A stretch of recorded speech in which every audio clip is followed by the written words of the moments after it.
తీపి కన్నా ఇంకా తీయనైనా నేనే ఏది అంటే వెంటనే నీ పేరని అంటానే.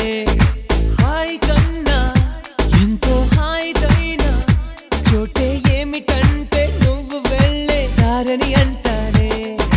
నీలాల ఆకాశం నా నీలం ఏదంటే నీ వాళ్ళు కళ్ళల్లో ఉందని అంటారే. అప్పుడో ఇప్పుడో ఎప్పుడో